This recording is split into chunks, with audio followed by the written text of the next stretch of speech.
Praise the lord, హల్లెలూయా. ప్రభునందు మిక్కిలి ప్రియమైన వారలారా, మరి పరిశుద్ధాత్మ కార్యములు అను మా ప్రోగ్రాం వీక్షిస్తున్న ప్రియులారా, ప్రభు యేసుక్రీస్తు శక్తిగల నామములో మీ అందరికీ నా హృదయపూర్వక వందనాలు.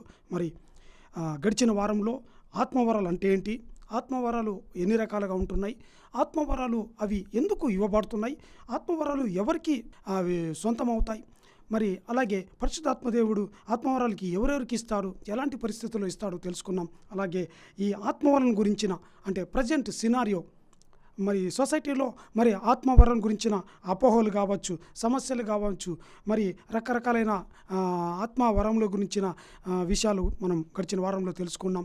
ఇంకా ఆత్మవరాలు దాదాపుగా కొందరు 9 అంటున్నారు, ఉన్నాయి, 18 అంటున్నారు, ఉన్నాయి, 36 అంటున్నారు, ఉన్నాయి, అంతకంటే కూడా ఎక్కువ ఉన్నాయి, 72 ఉన్నాయంటే ఉన్నాయి. హల్లెలూయా. మనం నిదానంగా వెతికి పట్టుకుంటే 72 వరాలు కూడా ఉన్నాయి. హల్లెలూయా. అంతకంటే కూడా ఎక్కువ ఉన్నాయి. హల్లెలూయా. అయితే ఈ దినం కొన్ని వరాలను మరి క్లుప్తంగా మీకు పరిచయం చేసి కొన్ని వారాల గురించి ఓరల్గా చెప్పి తర్వాత ఈ దినం 2 వరముల గురించి మీకు పరిచయం చేయబోతున్నా. అవి ఏంటి, వాటి అర్థం మీకు తెలియజేయబోతున్నా. దయచేసి మొదట తల ఉంచుకున్నట్లయితే చిన్న ప్రార్థన చేసుకుని దేవుని వాక్య భాగాన్ని లోతుగా ధ్యానించుకుందాం. స్తోత్రం స్తోత్రం స్తోత్రం స్తోత్రం స్తోత్రం. పరిశుద్ధ ప్రభువా మీకు స్తోత్రం తండ్రి, రాజులకు రాజా మీకు స్తోత్రం నాయన, మహోన్నతుడా, మహిమాన్వితుడా, మహాగణుడా మీకు స్తోత్రం నాయన. ఎదుగో ప్రభువా, వాక్యాన్ని బోధిస్తుండగా నాయన ఎక్కడ నా జ్ఞానాతిశయం కనబడకూడదు ప్రభువా, వాక్చాతుర్యము ప్రభువా కనబడకుండా ప్రభువా కేవలం దీనుడుగా నాయన అయ్యా, ఎన్నిక లేని వాడిగా నాయన స్తోత్రం తండ్రి నేను నిలబడాలి ప్రభువా. కేవలం మీరు బోరగా నన్ను వాడుకోని వేడుకుంటూ, కేవలం నాయన మీరే వాడుకోని వేడుకుంటూ తండ్రి, వాక్యం వినుచున్న వారిలో అయ్యా ఇదిగో ప్రభువా వారు అనేక విషయాలు నేర్చుకునేలాగున, తెలుసుకునేలాగున, గ్రహించులాగున అయ్యా, తెలుసుకొని వాటిని ప్రభువా మీ దగ్గర అడిగి గోజాడి నాయన అయ్యా పొందుకునే విధానంలాగా అయ్యా వినేవారిని ఆశీర్వదించండి తండ్రి. అయ్యా స్తోత్రం ప్రభువా, అయ్యా వాక్యానుసారంగా విని నడుచుకొని కృప వారికిని నాకును మా అందరికీ దయచేసి వేడుకుంటూ యేసుక్రీస్తు శక్తిగల నామములో అడిగి వేడుకుంటూ ప్రార్థిస్తున్నాం పరమ తండ్రి. హల్లెలూయా. దయచేసి మరి వాక్య భాగం చదువుకుందాం. 1 కొరింథీ 12:8 చదువుకుందాం. 1 కొరింథీ 12:8 ఎలాగనగా ఒకనికి ఆత్మ మూలంగా బుద్ధివాక్యమును, మరి ఒకనికి ఆ ఆత్మను అనుసరించి జ్ఞానవాక్యమును దేవుడు అనుగ్రహిస్తాడని ఇక్కడ ఈ వాక్యంలో మనం చూస్తూ ఉన్నాం. చూడండి, అపోస్తలుడైన పౌలు మరి ఈ కొరింథు సంఘంలో వెళ్ళి, ఈ కొరింథు సంఘంలో ఇక్కడ ఈ సంఘస్థులకి ఈ ఆత్మవరాల గురించి పరిచయం చేస్తున్నట్టుగా మనం చూడగలం. చూడండి, ఈ కొరింథు సంఘంలో వాళ్ళకి ఏంటంటే ఆత్మీయ స్పిరిచువల్ ఉత్సాహం, స్పిరిచువల్ జీల్ ఉన్నట్టుగా మనం చూస్తున్నాం. కానీ స్పిరిచువల్ ఆర్డర్ లేనట్టుగా, వారికి ఆత్మీయమైన క్రమశిక్షణ లేనట్టుగా మరి అపోస్తలుడైన పౌలు గమనించి వారికి ఏంటంటే ఈ ఆత్మవరాల గురించి తెలియజేస్తున్నట్టుగా మనం చూస్తున్నాం. ఇక్కడ చూడండి 8వ వచనంలో ఆత్మను అనుసరించి ఒకనికి బుద్ధివాక్యమును, మరి ఒకనికి జ్ఞానవాక్యమును, ఇలాగా ఆత్మవరాల గురించి దాదాపుగా పరిచయం చేసుకుంటాడు. 9 వారాలు చెప్పాడు. అలాగే 12వ అధ్యాయం 18వ వచనం నుంచి మనం చూచినట్లయితే అక్కడ 28వ వచనం నుంచి 30వ వచనం వరకు చూస్తే మరికొన్ని వరాల గురించి పరిచయం చేస్తున్నట్టుగా మనం చూస్తున్నాం. చూడండి, మొట్టమొదటిగా ఒకసారి బ్రీఫ్గా 36 వరాల గురించి మనం తెలుసుకోబోతున్నాం. 36 వరాల ప్రాముఖ్యంగా మొట్టమొదటిగా 1 కొరింథీ 12:8 నుంచి 10వ వచనం వరకు చూస్తే అక్కడ బుద్ధివాక్యము, మరి జ్ఞానవాక్యము, అలాగే విశ్వాసము, స్వస్థత వరము, అద్భుతాలు చేసే వరము, అలాగే ఆత్మల వివేచన వరము, మరియు అన్య భాషల వరము, అన్య భాషలకి అర్థం చెప్పే వరము, ఇంకా ప్రాముఖ్యంగా ప్రవచన వరం, ఇలాగ 9 వరాల గురించి అక్కడ అపోస్తలుడైన పౌలు కొరింథు సంఘానికి పరిచయం చేస్తున్నట్టుగా చూస్తున్నాం. అలాగే ఇంకా మనం చూస్తున్నట్లయితే రోమీయులకు రాసిన పత్రిక 12వ అధ్యాయం 6వ వచనం నుంచి 8వ వచనం వరకు చూస్తే అక్కడ కొన్ని రకాల ఆత్మవరాలను, అంటే ఇప్పుడు పరిచర్య ధర్మం అంటే ఆ పరిచర్య చేయడానికి దేవుడు వాళ్ళకి వరం ఇస్తేనే ఆ పరిచర్య చేస్తారు. అలా పరిచర్య చేయడానికి దేవుడిచ్చే ఒక వరం, పరిచర్య అనేది ఒక వరం లాంటిదే. హల్లెలూయా. అలాగే బోధించే వరం, అలాగే హెచ్చరించే వరం, మరి 13వదిగా చూస్తే పంచిపెట్టే వరం, 14వదిగా పై విచారణ చేసే వరంగా, అలాగే 15వదిగా చూస్తే కనిపెట్టే కనికరించే వరంగా మనం చూస్తున్నాం. మళ్ళీ 1 కొరింథీ 12వ అధ్యాయము 28వ వచనం నుంచి 30వ వచనం చూస్తే మళ్ళీ ఇంకొన్ని వరాల లిస్టు మనం చూడగలం. 16వదిగా అపోస్తలత్వము. చూడండి, దేవుడు ఒక వ్యక్తికి ఇచ్చే వరము అపోస్తలత్వం. దేవుడు ఆ వరం ఇస్తే అతడు అపోస్తలుగా మారిపోతాడు. హల్లెలూయా. అంతేగాని ఆ వరం లేకుండా అనేకులు నేను అపోస్తలుడని చెప్పుకుంటున్నారు. హల్లెలూయా. రాబోయే రోజుల్లో అపోస్తత్వం అంటే ఏంటి, దాని గురించి మనం లోతుగా ఒక్కొక్క వరం గురించి ప్రతి వరం ఏ వరం విడిచిపెట్టకుండా ప్రాముఖ్యంగా అన్ని వరాల గురించి బైబిల్లోంచి తెలుసుకుని వాటిని గురించి మనము ప్రభువా మాకు ఆ వరము ఇవ్వమని మనం అడుగుదాం. హల్లెలూయా. అడిగి పొందుకుందాం, తప్పేం లేదు. హల్లెలూయా. చూడండి, అలాగే సువార్తను చెప్తుంటారు బయట, సువార్థికులు అంటారు. హల్లెలూయా. అది సువార్త చెప్పే ఆ వరం, దేవుడిచ్చే వరం అది. అలాగే 18వదిగా మనం చూస్తే కాపరితత్వం. మరి పాస్టర్లుగా ఉంటారు కదండి, అది ఒక వరమే. హల్లెలూయా. కాపరితత్వం ఒక వరం. హల్లెలూయా. అలాగే 19గా చూస్తే సహాయం చేసే వరం. అలాగే పరిచర్య అంటే ఆతిథ్యం ఇచ్చే వరంగా మనం చూస్తున్నాం. అలాగే ఇంటర్సెషన్ అంటే మధ్యవర్తిత్వం. ఈ ఇంటర్సెషన్ అనేది ఒక ప్రత్యేకమైన పరిశుద్ధాత్మ దేవుడు ఇచ్చే వరంగా చూస్తున్నాం. మరి ప్రాముఖ్యంగా 22వ వరాన్ని మీకు పరిచయం చేస్తున్నాం. హల్లెలూయా. చూడండి, గడిచిన వారంలో చెప్పి ఉన్నాం, బ్రహ్మచర్యం అంటారు. అంటే వాళ్ళు తమను తాము నపుంసకులుగా చేసుకుంటారన్నమాట. అంటే పెళ్ళి అంటే స్త్రీ సాంగత్యం లేకుండా జీవిస్తూ ఉంటారు. దేవుని పరిచర్య చేయడానికి తమ జీవితాన్ని ఏంటంటే నపుంసకులాగా చేసుకుని బ్రహ్మచర్యం వారు పాటిస్తూ ఉంటారు. ఇది ఒక ప్రత్యేకమైన వరం. ఈ వరం లేకుండా ఎవరు మరి ఈ పరిచర్య చేయలేరు. హల్లెలూయా. అలాగే చూడండి, ఇంకా ప్రాముఖ్యమైన 23వ వరం ఏంటంటే బలిదానం. హల్లెలూయా. తెలుగులో అలా ఉంటుందండి, మీకు తెలిసిందే. బలిదానం అంటే హతసాక్షులు అవ్వడం, దేవుని కొరకు హతసాక్షులు అవ్వడం. ఇది చాలా పెక్యులర్ అన్నమాట. మీరు రాబోయే రోజుల్లో తెలుసుకుందాం. దేవుని కొరకు హతసాక్షులు అవ్వడం అనేది దేవుడు వారికి ఇచ్చే వరం. అది వాళ్ళు బలిదానంగా మారిపోతారు, హతసాక్షులుగా మారిపోతారు. ప్రత్యేకమైన వరం, ఉన్నతమైన వరం. హల్లెలూయా. చాలా గొప్ప వరం అండి ఇది. హల్లెలూయా. అలాగే దీని తర్వాత కూడా చూస్తే మిషనరీలు అని మనం వింటూ ఉంటాం. మిషనరీలు అనేది కూడా నథింగ్ బట్ ఇది ఒక వరంగా మనం చూస్తూ ఉన్నాం. అలాగే 25వదిగా మనం చూస్తే చూడండి, పాత నిబంధనలో దేవుడు బెసలేలను పిలిచి, నిర్గమకాండం 31వ అధ్యాయం 1వ వచనం 5వ వచనం చూస్తే దేవుడు బెసలేలను పిలిచి అతనికి మల్టిపుల్ ఏంటంటే multi dimensional hand craft expertise ఇస్తున్నట్టుగా చేతి వృత్తులు, రకరకాల వెండి, బంగారు, వజ్రాలు, చెక్క ఇలాగా వాటిని తయారు చేసే ఒక ఎక్స్పర్ట్నెస్, ఒక చేతి వృత్తి పనులు దేవుడు ఇస్తున్నట్టుగా ఇది కూడా ఒక వరం. హల్లెలూయా. అలాగే 26వదిగా చూస్తే మీ అందరికీ తెలిసిందే, పాటలు పాడే వరం. హల్లెలూయా. అలాగే సంగీత ఇన్స్ట్రుమెంట్ని వాయించే వరం. అలాగే ఆరాధన చేసే వరం. చాలామంది ఇతను గొప్ప ఆరాధకుడు అంటుంటారు కదా. ఇది కూడా ఇలాగా ఈ 3 కలిపి ఒకటే, పాటలు, సంగీతం, ఆరాధన. ఇది కూడా ఒక వరం లాంటిదే. 27వదిగా చూస్తే ఇంకా లూకా రాసిన సువార్త 1వ అధ్యాయం 1 నుంచి 4 వరకు మనం చదివితే అక్కడ ఏం తెలుస్తుందంటే వాళ్ళు రచనలు రాస్తున్నారు. They are writing some scripts. అలాగే they are communicating one to another. అక్కడ ఒక కమ్యూనికేషను, ఒక ర్యాపోర్టు, స్క్రిప్ట్ని చూడగలం. ఇది రచన శైలి. ఇది ఒక పరిశుద్ధాత్మ దేవుడిచ్చే వరం లాంటిదే. హల్లెలూయా. అలాగే ఇంకా మీ అందరికీ తెలుసు 150 కీర్తనలు ఉన్నాయి, ఎంతోమంది రాశారు. ఆసాపు, మోషే, తర్వాత దావీదు, ఇంకా చాలామంది రాశారు. ఇది కూడా కీర్తనలు రాసే వరం. హల్లెలూయా. ఇంకా ఏంటంటే కీర్తనలు అంటే ఇలా బైబిల్లో కీర్తన రాయొచ్చు, పాటలు రాసే వరం. హల్లెలూయా. ఇంకా అలాగే 29గా చూస్తే కళలు కనే వరం. కళలు కనేదానికంటే కూడా అది పక్కన పెడదాం. కళలకు వివరణ, కళలకు అర్థం చెప్పే వరం. అలాగే 30 వచనం చూస్తే దర్శనాలకి అర్థం చెప్పే వరం. దర్శన వరం ఉంది, దర్శనాలకి అర్థం చెప్పే వరం. హల్లెలూయా. అలాగే 31 చూస్తే చూడండి, మొదటి రాజులు 33వ అధ్యాయం 11వ వచనం నుంచి 12వ వచనం వరకు మనం చూసినట్లయితే మరి దేవుడైన యెహోవా దగ్గర మరి సొలొమోను ప్రార్థన చేస్తున్నాడు. ప్రభువా, ఇదిగో నీ ప్రజలకి నేను న్యాయం తీర్చాలనుకుంటున్నా అని అడుగుతున్నప్పుడు దేవుడు ఆ వరం ఇస్తున్నాడు. హల్లెలూయా. దేవుడు అతను చూచి అతను ఏంటంటే ఒక న్యాయబద్ధమైన, ధర్మబద్ధమైన తీర్పు తీర్చే వరం ఇస్తూ ఉన్నాడు. హల్లెలూయా. ఇది కూడా ఒక వరం. ఇంకా మీ అందరికీ తెలిసిందే, దయ్యాలను వెళ్ళగొట్టే అధికారం. హల్లెలూయా. 34వది ఏంటంటే స్పిరిచువల్ ఫాదర్షిప్, లేదంటే స్పిరిచువల్ గైడెన్షిప్. మరి 2 తిమోతి 2వ అధ్యాయం 2వ వచనంలో అపోస్తలుడు పౌలు తిమోతితో అంటాడు, ఇతరులకు నువ్వు మార్గదర్శిగా ఉండాలా అని చెప్తుంటే మనం చూస్తున్నాం. దాని గురించి రాబోయే రోజుల్లో ఒక్కొక్క వారం, ఒక్కొక్క ఎపిసోడ్లో ఒక్కొక్క వారం గురించి తెలుసుకుందాం. హల్లెలూయా. ఇంకా ప్రాముఖ్యంగా దేవుడు కొందరిని బాధ పెడతాడు, శ్రమ పెడతాడు. ఆ బాధల్లో కూడా వారికి ప్రోత్సాహం కలిగజేస్తాడు. అంతే మాత్రమే కాదు, వీళ్ళు ఈ వరం ఉన్న వాళ్ళు ఇతరులు బాధల్లో ఉండేటప్పుడు వారిని ప్రోత్సాహపరుస్తారు. హల్లెలూయా. రెండు ఒకటే, వీళ్ళకు బాధ వచ్చినా ప్రోత్సాహం కలుగుతుంది, అలాగే ఇతరులు బాధలో ఉన్నప్పుడు కూడా వీళ్ళు కూడా ప్రోత్సాహం పరుస్తారు. ఉదాహరణకి ఇది అర్థం కాలేదు కదండి, ఇది మీకు చెప్తే అర్థమవుతుంది.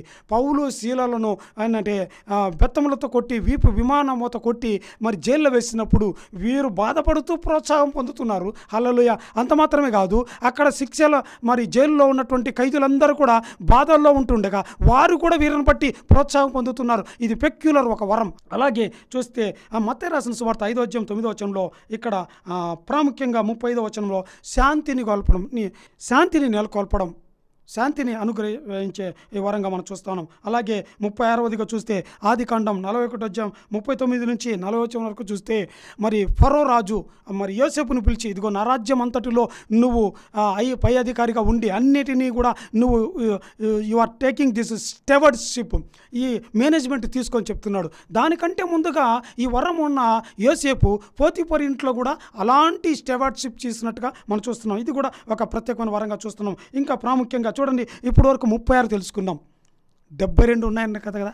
ఇప్పుడు ఇంకా కొన్ని ప్రత్యేకమైన, ఇవన్నీ స్క్రిప్ట్గా ఉంటున్నాయి. స్క్రిప్ట్ లేనేటివి చూద్దాం. హల్లెలూయా. చూడండి, ఇంకా ఇంకొక వరం తెలుస్తాం.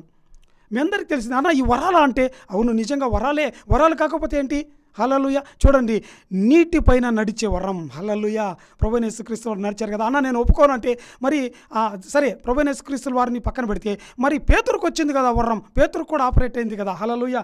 అలాగే ఇంకొక ప్రాముఖ్యం ఏంటంటే చనిపోయిన వారిని బ్రతికించే వరం.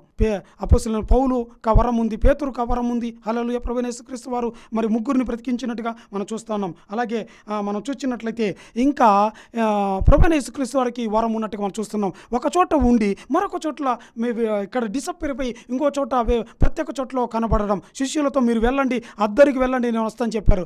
వాళ్ళు బయలుదేరి వెళ్ళిపోయారు. ప్రభువైన యేసుక్రీస్తు వారి దగ్గర ఉన్న స్థలం నుంచి వాళ్ళు వెళ్ళిపోయి సముద్రం గుండా పడవలో ముందుకు వెళ్తూ ఉన్నారు. మార్గ మధ్యంలో వారికి సమస్య వచ్చింది. వారి సమస్యను చూచి ఆయన వెంటనే వారి వెనక రావాలి కదండి, వారికంటే ముందు నుంచి వస్తున్నాడు. ఎలాగ అక్కడికి వెళ్ళాడు, ఎలాగ అలా నీట్గా నడుచుకుంటూ వస్తున్నారు. హల్లెలూయా. ఇది ఒక ప్రత్యేకమైన వరంగా మనం చూడగలం. అలాగే మీకు తెలిసిందే, సంసోనుకు శారీరక బలం సాధారణంగా ఏ మనుషుడికి లేనటువంటి మరి శక్తివంతమైన బలాన్ని, శారీరక సౌష్ఠవాన్ని దేవుడు అతనికి వరంగా ఇచ్చినట్టుగా మనం చూస్తున్నాం. ఇంకా ప్రాముఖ్యంగా ఏంటంటే అభిషేకించే వరం. అంటే వీళ్ళు తల మీద చేపెట్టి ప్రార్థిస్తే వారికి ఆత్మ వచ్చేస్తుంది. హల్లెలూయా. ఇంకా చూడండి, చివరిగా 42వగా ఏంటంటే ఆశీర్వదిస్తే ఆశీర్వాదం వస్తుంది, శపిస్తే శాపం వస్తుంది. బిలాముకు ఉంది కదా వరం అండి. హల్లెలూయా. ఈ విధంగా 42 వరాలు చెప్పారు. రాబోయే రోజుల్లో ఇంకొన్ని వరాలు మీకు తెలియజేస్తా. అయితే ఇక్కడ చూడండి, ఆత్మవరాలు ఇలాగ చాలా ఉన్నాయి. 9 కాదు, 18 కాదు, 36 కాదు, 72 అంతకంటే కూడా ఎక్కువ ఉన్నాయి. హల్లెలూయా. అయితే ఇక్కడ చూడండి, ఈ ఆత్మవరాలు అంటే ఒక సాధారణమైన వ్యక్తికి వరాలు వస్తాయి, అంతేగాని మా ఫలాని గ్రూప్కే ఫలాని కమ్యూనిటీకే వస్తాయి అనడానికి వీల్లేదు. కానీ ఒక విషయంలో ఒప్పుకుంటా, ఏంటంటే ఒక వ్యక్తి దేవుని పాస్టర్గా పరిచయం చేసేటప్పుడు అతనికి పరిచర్లు అవసరమైనప్పుడు దర్శనం ఉంటే ప్రవచనం కూడా ఇస్తాడు, స్వస్థపరిచే వరం ఇస్తాడు, దయ్యాలు వెలగొట్టే వరం ఇస్తాడు. అంటే ఒకదాని తర్వాత ఒకటి ఆపరేటర్ అంటే ఒప్పుకుంటా, అంతేగాని వరాలు వాళ్ళకే ప్రత్యేకమైన ఆ కమ్యూనిటీ కంటే మాత్రం ఐ నెవర్ యాక్సెప్ట్ ఇట్. హల్లెలూయా. నేను ఏకీభవించిన ఒప్పుకొని కూడా వరాలు అనేటిది దేవుడు, పరిశుద్ధాత్మ దేవుడు ఎవరికి ఏ వరం ఇస్తాడో we can't imagine, we can't expect, మనం చెప్పలేం. హల్లెలూయా. అయితే చూడండి, ఆత్మవరాలు అనేటి ప్రతి ఒక్కరికి వర్తిస్తాయన్నమాట. హల్లెలూయా. చూడండి, బైబిల్లో మనం చూసినట్లయితే దావీదుకు ఎన్నో వరాలు ఉన్నట్టుగా చూస్తున్నాం. అలాగే సొలొమోనుకి ఎన్నో వరాలు ఉన్నట్టు, అలాగే యోసేపుకి ఎన్నో వరాలు ఉన్నట్టుగా మనం చూస్తున్నాం. దేవుడు ప్రతి వారికి ఏదో ఒక వరం ఇస్తారు. హల్లెలూయా. ప్రతి ఒక్క వ్యక్తికి ఏదో ఒక వరం ఇస్తారు. అయితే మీలో కొందరు అంటున్నారు, నాతో కూడా చాలామంది ఉన్నారు, అన్న నాకు ఏ వరం లేదే, నేను ఏ వరం లేకుండా ఉంటున్నానే, మరి దేవుడు నాకు వరం ఇస్తాడా అంటే, దేవుడు చూడండి, వరాలు అనేటి ఒక విషయం తెలుసుకుందాం. అసలు ఆత్మ వరాలు అంటే ఏంటి? ఆత్మవరం అంటే దేవుడిచ్చే ఒక శక్తిగా మనం చూడగలం. పరిశుద్ధాత్మ దేవుడిచ్చే ఒక తన మహిమను అందాం. అంటే పరిశుద్ధాత్మ దేవుడిచ్చే ఒక అధికారాన్ని, ఒక ఆత్మ సంబంధమైన బహుమానం, ఆత్మ సంబంధమైన ఈవి అనుకుందాం. పరిశుద్ధాత్మ దేవుడిచ్చే ఒక శక్తి, ఉన్నతమైన సూపర్ న్యాచురల్ శక్తి అనుకుందాం. హల్లెలూయా. అంటే ఒక మాటలో చెప్పాలంటే దేవుడు ఒక వ్యక్తికి తన శక్తికి మించే ఇచ్చే శక్తినే ఆత్మవరం అంటాం. హల్లెలూయా. అయితే ఈ ఆత్మవరాలు అనేటి చాలామంది అంటారు నాకు ఒక్కటి కూడా లేవంటే అవి ఒకటి కాదు, దేవుడు నీకు ఎన్నో వరాలు ఇస్తాడు. హల్లెలూయా. ఒక్కటి దేవుడు ప్రతి ఒక్క వ్యక్తికి ఒక్క వరం అన్నదానికంటే ప్రతి వ్యక్తికి మల్టిపుల్ బ్లెస్సింగ్ ఇస్తాడంటే చాలా అందంగా ఉంటుంది నేను అనుకుంటున్నా. హల్లెలూయా. ప్రతి వ్యక్తికి దేవుడు మల్టిపుల్ బ్లెస్సింగ్స్ ఇస్తాడు. అదేంటన్నా ఒక్క వరమే రావడం లేదు, మరి నాకు మల్టిపుల్ బ్లెస్సింగ్స్ వస్తాయంటే వస్తాయి. హల్లెలూయా.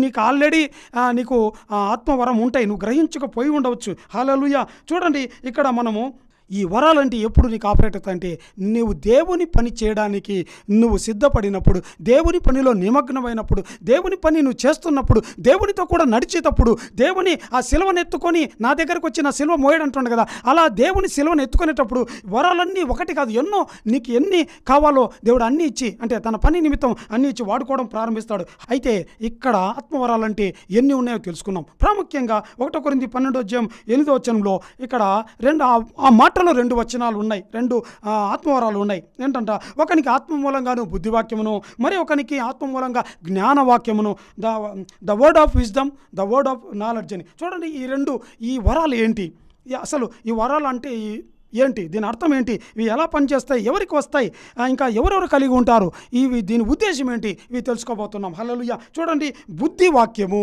అపోస్తలుడు పౌలు కొరింథీ సంఘానికి చెప్తున్నాడు. అందుకే వాళ్ళల్లో స్పిరిచువల్ జీల్ ఉంది, ఆత్మీయ ఉత్సాహం ఉంది, కానీ ఆత్మీయ క్రమం లేదు వాళ్ళల్లో. అందుకే ఆత్మీయ క్రమాన్ని నేర్పిస్తూ ఈ వరాల గురించి పరిచయం చేస్తున్నాడు. హల్లెలూయా. చూడండి, ఈ బుద్ధి వాక్యము జ్ఞానవాక్యం దాదాపుగా 2 ఒకటే. 2 అయితే కొంచెం స్లైట్ డిఫరెన్స్ ఉంటుంది. అది ఒకలాగా పనిచేస్తే ఇది ఇంకోలాగా పనిచేస్తుంది. అది కొన్ని విషయాల మీద కాన్సన్ట్రేట్ చేస్తే జ్ఞానవాక్యం మరికొన్ని విషయాల మీద కాన్సన్ట్రేట్ చేస్తుంది. కానీ ఏమైతే ఒకటే, అంతిమ లక్ష్యం ఒకటే. హల్లెలూయా. దేవుని రాజ్య నిర్మాణం కొరకు, క్రీస్తు సంఘము క్షేమాభివృద్ధి కొరకు, ఏంటంటే అనేకులు మేలు పొందుటకు, కట్టబడుటకు, దీవించబట్టకు, ఆశీర్వదించబట్టకు, బలపడ్డకు, సరైన మార్గంలో నడుచుకుంటకు ఈ వరాలన్నీ ఉపయోగపడతాయి. హల్లెలూయా. అయితే ఇక్కడ చూడండి, బుద్ధి వాక్యమైన జ్ఞానవాక్యమైన అనేది చూడండి, జ్ఞానాభ్యాసం ద్వారా బైబిల్ని విపరీతంగా 200 సార్లు 300 సార్లు చదవడం వల్ల, అనేక పుస్తకాలు చదవడం వల్ల జ్ఞానాన్ని ఆర్జించడం ద్వారా వచ్చే జ్ఞానం అయితే కాదండి ఇది. హల్లెలూయా. హల్లెలూయా.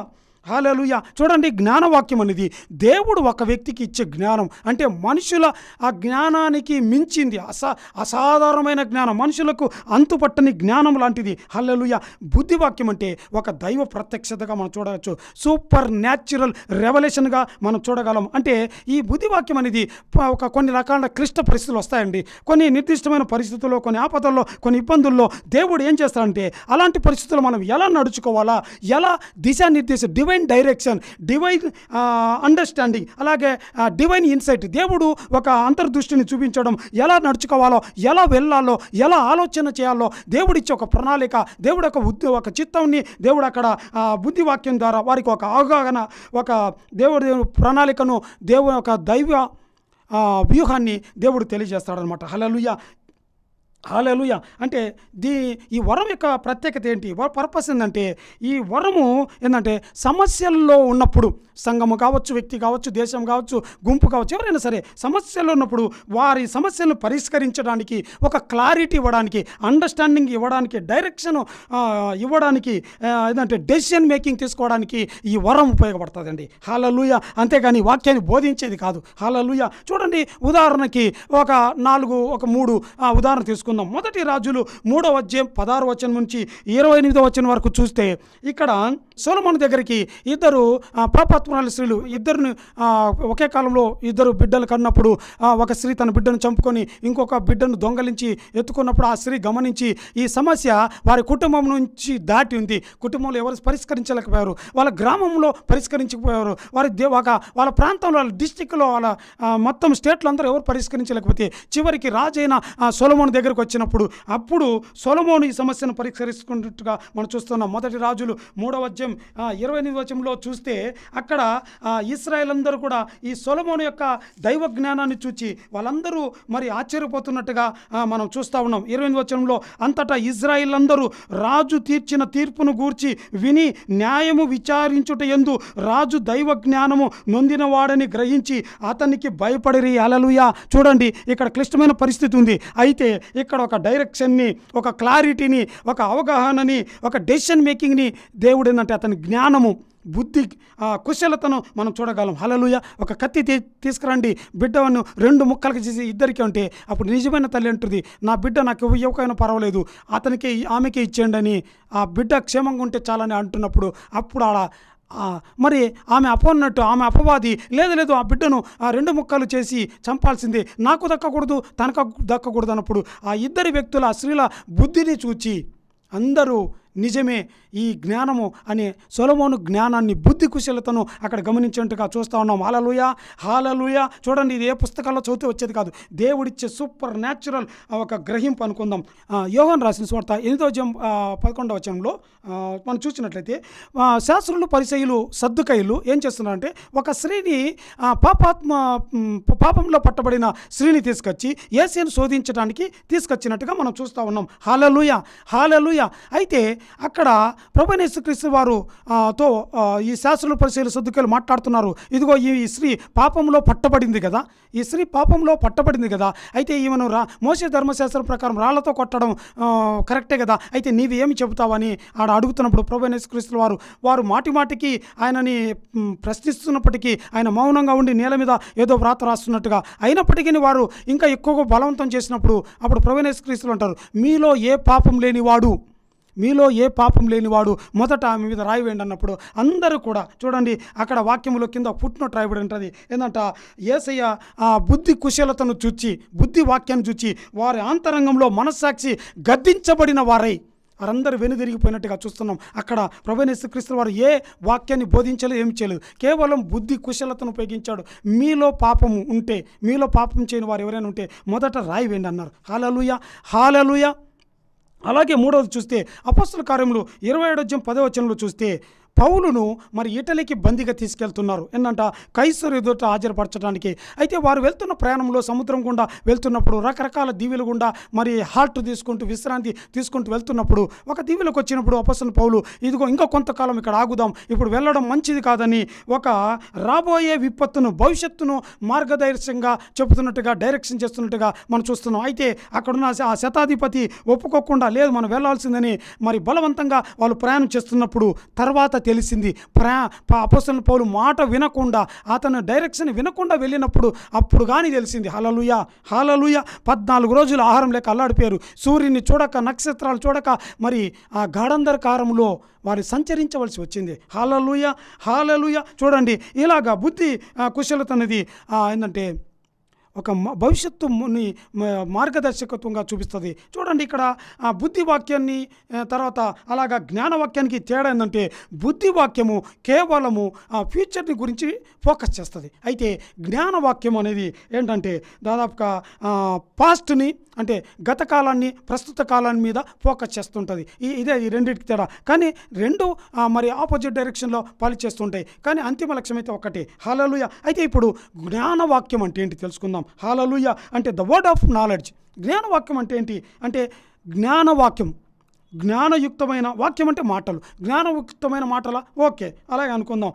అంటే మాటలు అంటే సమాచారం, అంటే దైవ సంబంధమైన సమాచారం అనుకుందాం, డివైన్ ఇన్ఫర్మేషన్ అనొచ్చు. హల్లెలూయా. చూడండి, ఇది కూడా ఈ జ్ఞానవాక్యం అనేది కూడా పుస్తకాలు చదవడం వల్ల, బైబిల్ చదవడం వల్ల, ఏదంటే కొన్ని సమస్యల్ని కొన్ని వాటిని సాధన చేయడం వల్ల, కొన్ని అనుభవాలు గుండా చాలామంది ఎక్స్పర్ట్నెస్ పొందుకుంటారు.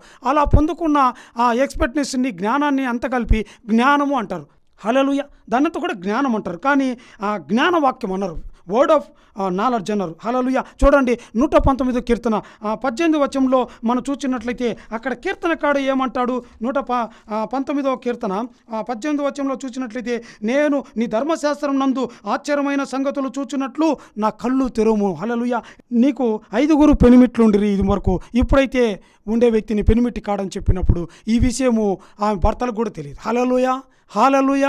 కానీ ఈమె నీవు ప్రవక్తవని తెలిసి తన పరిస్థితి మార్చుకొని ఏంటంటే తను ఒక డివైన్ డైరెక్షన్కి మారిపోతూ ఉంది. తన పరిస్థితిని అంతా మార్చుకొని ఆమె జీవితం కట్టబడతా ఉంది. ఒక కొత్త ప్రణాళికలోనికి, ఒక ప్రత్యేకమైన డైరెక్షన్లకి ఆమె వెళ్ళిపోతున్నట్టుగా చూస్తూ ఉన్నాం ఈ వరం ఆపరేట్ అవ్వడం వల్ల. అలాగే చూడండి, అపొస్తలుల కార్యములు 5వ అధ్యాయము 1-10 వరకు చూస్తే ఇక్కడ పేతురు అననీయ సప్పీరాలను చూస్తే అననీయ తన పొలమును అమ్మి దేవునికి ఇస్తానని కానుక తెచ్చినప్పుడు అతడు మోసం చేస్తున్నాడు, కొంత ధనాన్ని దాచాడని పేతురుకి ఎలా తెలుస్తుందండి? కేవలము జ్ఞానవాక్యం దగ్గర, అంటే మరుగైన విషయము అక్కడ అర్థమైపోతా ఉంది. హల్లెలూయా, హల్లెలూయా. దేవుడు అతని అంతరంగంలో అతనికి తెలియజేస్తున్నట్టుగా మనం చూస్తున్నాం. అలాగే మనం చూసినట్లయితే అపోస్తలుల కార్యం 9వ అధ్యాయం 10వ వచనం చూస్తే అననీయాకి సౌలుకి మధ్య మనం చూచినట్లయితే అననీయ అనే ఒక దైవసేవకునితో దేవుడు మాట్లాడుతున్నాడు, అననీయ నువ్వు వెళ్ళి సౌలును అభిషేకించు అంటే, అప్పుడు సౌలు ఆ అననీయ అంటున్నాడు, సౌలును ఎక్కడున్నాడో తెలియదు, అతన్ని ఎప్పుడు చూడలేదు, అయినప్పటికీ అతను ఎక్కడున్నాడో గ్రహిస్తూ ఉన్నాడు. ఎక్కడున్నాడో తెలుసుకొని అతని స్థితిని తెలుసుకొని జ్ఞానంతో గ్రహించి అతనికి దగ్గరికి వెళ్ళి మరి ప్రార్థన చేస్తున్నట్టుగా మనం చూస్తున్నాం. ఇది కూడా జ్ఞానవాక్యం ఆపరేట్ అయ్యేటప్పుడు ఇలాంటి లక్షణాలు కనబడతాయి. అలాగే చివరిగా చూడండి, అగబు అనే ప్రవక్త అపోస్తలుల కార్యము 21వ అధ్యాయం 10వ వచనంలో అగబు అనే ప్రవక్త ఏం చేస్తుంటే అపోస్తలులైన పౌలును డైరెక్ట్ చేస్తున్నాడు, అపోస్తలులైన పౌలును దిద్దుబాటు చేస్తున్నాడు, అపోస్తలులైన పౌలును ప్రోత్సహిస్తున్నాడు. పౌలు రాబోయే రోజుల్లో నీకు అనేకమైన హింసలు ఉపద్రవాలు వస్తాయి, నిన్ను అరెస్ట్ చేస్తారు, అయినప్పటికీ ధైర్యంగా ఉండు, ఈ దేవుని చిత్తం చేయని డైరెక్ట్ చేస్తున్నట్టుగా చూస్తున్నాం. హల్లెలూయా. ఇలాగూ చూడండి, బుద్ధివాక్యం చూసాం, జ్ఞానవాక్యం చూసాం. ఈ వరాలు తెలుసుకున్నావు కదా, వరాలు తెలుసుకున్న తర్వాత ప్రభువా ఈ వరం నాకేని నువ్వు అడగడంలో తప్పలేదు, అడిగినంత మాత్రాన నువ్వు అడిగితే ఆ వరము నీకు దేవుడు ఇవ్వచ్చు ఇవ్వకపోవచ్చు. హల్లెలూయా. ఎందుకంటే ఆ సామర్థ్యం నీకు అవసరమైనప్పుడు. హల్లెలూయా. చూడండి, ఉదాహరణకి నువ్వు నీటి మీద నడవాల్సిన అవసరం లేదు, కానీ ప్రభువా నీటి మీద నడిచే వరం నాకు ఈ అని అడిగితే దేవుడు ఎందుకు ఇస్తాడు? నువ్వు సముద్రంలో ఒకవేళ చేపలు పట్టేవాడిగా ఉంటే చేపలు పడుతూ స్వార్ చెప్తే నీకు ఆ వరం ఇవ్వచ్చు. హల్లెలూయా. కానీ అడగడంలో తప్పులేదు. కానీ ఇప్పుడు మనం చాలా వరాల గురించి తెలుసుకున్నాం. రాబోయే రోజుల్లో మరి ఇంకొన్ని వరాల గురించి తెలుసుకుందాం. చూడండి, ప్రాముఖ్యంగా మత్తయి రాసిన సువార్త 6వ అధ్యాయం 33వ వచనం చూస్తే దేవుని రాజ్య నిర్మాణం కొరకే ఈ వరాలు వాడబడతాయి. కనుక నీకు ఇందాక చెప్పారు కదా, నాకు ఆత్మవరాలు లేవని అంటున్నావు కదా, దేవుడు నీకు ఆత్మవరాలు ఇవ్వాలని ఇష్టపడుతున్నాడు. దయచేసి నాతో కూడా ఏకవించి ప్రార్థన చేయి, కళ్ళు మూసుకో. ఓ స్తోత్రం తండ్రి, థ్యాంక్ యూ లార్డ్. జమ్ తినా రివె క్లౌషన హజోలో బిరందన రివికరావుదన లాభ ఏ రవ శరిందని కనదల. తండ్రి స్తోత్రం నాయన, ఆత్మవరాల గురించి తెలుసుకున్నాం ప్రభా. తండ్రి ఆత్మవరాల గురించి మీరు అనేకులకి తెలియజేస్తున్నారు ప్రభా. ఈ ఆత్మవరాలను నేను మీకు అనుగ్రహించబోతున్నానని ముందుగానే తెలియజేస్తున్నారు ప్రభా, ప్రకటిస్తున్నారు తండ్రి. ఓ జకలో రివన్ సరదన కో గరిమ శరగలవుతున్న హెజోలో బిరంతన రికలస్యల. ఓ స్తోత్రం నాయన. ఇదిగో ప్రభా, ఇదిగో ఒక ప్రత్యేకంగా నాయన ఒక సంఘములో ఇదిగో ఒక స్త్రీ పరిచయం చేస్తుంది ప్రభా.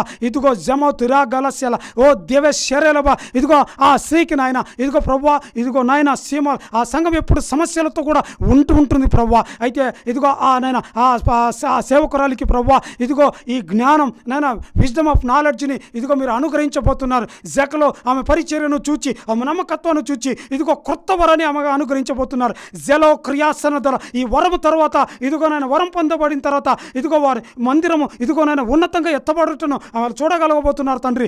జాలో రివ శరగల ధర. ఓ రిమిఖ్ర ఇదిగో తండ్రి అయ్యా ఒక సహోదరి ఓ రిమ కళాధర కన్నీటితో అడుగుతోంది ప్రభా. జమే లివి ఖరాధనల అయ్యా నాకు ఏ వరము లేదు, ఏ వరం లేదని అడుగుతున్న ప్రభా. ఇదిగో దేవుడు ఆమెకి నాయన మల్టిపుల్ బ్లెస్సింగ్స్తో నింపబోతున్నాడు. అయితే జక్కో దిరాల కుమార్తె జేతో నివేర శియాలబా. ఇదిగో తీర్మానం చేసుకును, వాక్యం వింటుండగానే ఇదిగో ప్రార్థన చేస్తుండగా ఇప్పుడే తీర్మానం చేసుకో ప్రభా. అయ్యా ఇదిగో నీ రాజ్యం నీతిని వెతుకుతానని నువ్వు తీర్మానం చేసేటప్పుడు దేవుడు ఒక్కొక్క వరం ఇచ్చి నేను వాడుకోబోతున్నాడు. జలో రియాలబా యేసు నామం